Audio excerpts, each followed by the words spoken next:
Chant 7e. Notre pied touchait déjà le seuil de cette porte, et de passer à l'intérieur, madame m'avait donné l'envie. Mon désir fut satisfait, parce que la porte aussitôt s'ouvrit et nous laissa voir la foule enfermée. Afin que l'on pût mieux voir, elle découvrit toute la lanterne qu'elle avait cachée sous sa robe. À l'apparition soudaine de cette vive lumière, comme il advient à la vue d'une chose nouvelle, plus de 2000 bêtes levèrent la tête.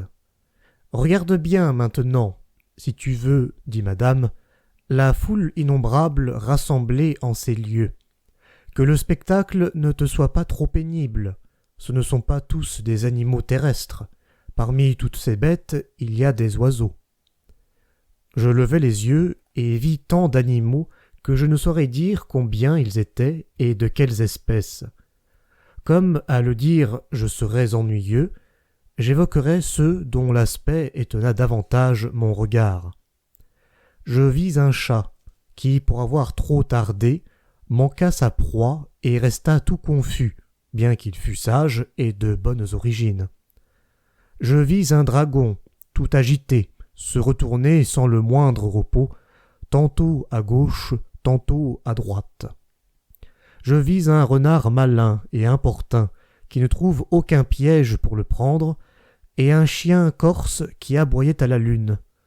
Je vis un lion qui s'était arraché lui-même les griffes et les dents à cause de ses décisions fausses et peu sages.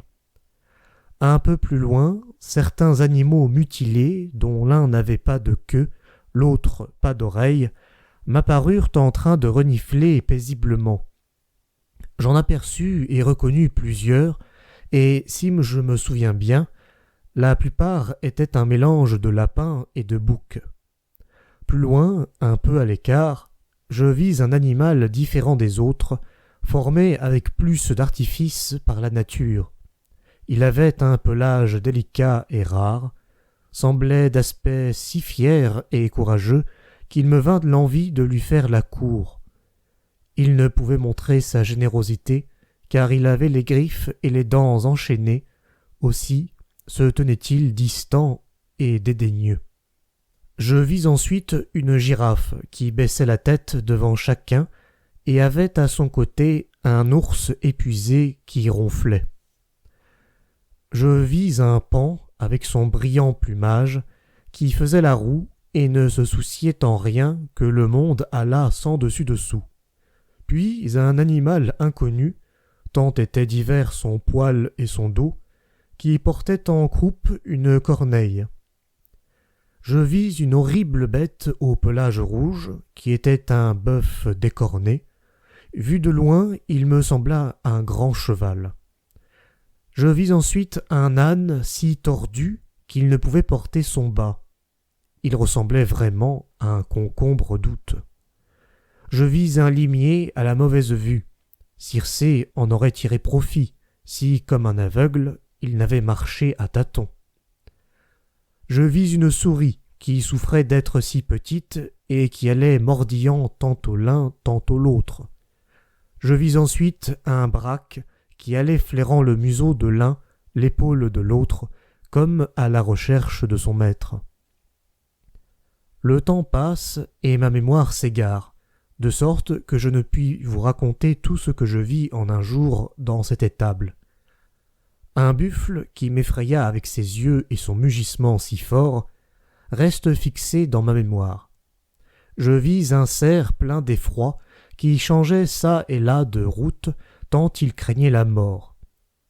Je vis sur une poutre une hermine qui refuse qu'on la touche et qu'on la regarde. À côté d'elle se trouvait une alouette.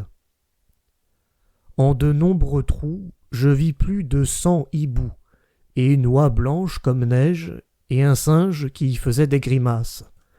Je vis tant d'animaux qu'il serait difficile et bien long de décrire leurs conditions, d'autant que j'eus peu de temps pour les observer. Tous ces gens, qui m'avaient semblé des Fabius et des Catons, après que j'eus connu leur vraie nature, devinrent pour moi autant de brebis et de moutons. Combien sont-ils à paître ces endroits escarpés qui furent assis sur les trônes les plus hauts. Combien d'aigles qui ne sont que des buses. Bien que plongé en 1000 tourments, j'aurais voulu parler à chacun d'eux si j'avais eu un interprète. Mais madame, qui devina mon désir et mon envie, me dit « Ne crains rien, ils seront satisfaits.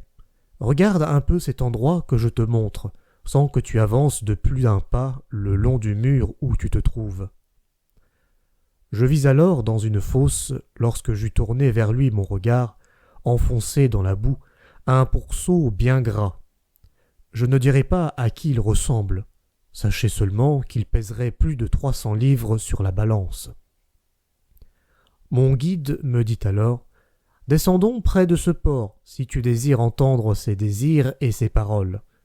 Si tu voulais le tirer de cette boue et le faire redevenir homme, il ne le voudrait pas, tout comme le poisson de sa rivière ou de son lac. Comme on pourrait ne pas le croire, pour en donner une pleine assurance, demande-lui s'il voudrait sortir de là. » Madame avança, alors, et pour ne pas me séparer d'elle, je la pris par la main qu'elle m'avait tendue, jusqu'à ce que je fusse arrivé près du porc.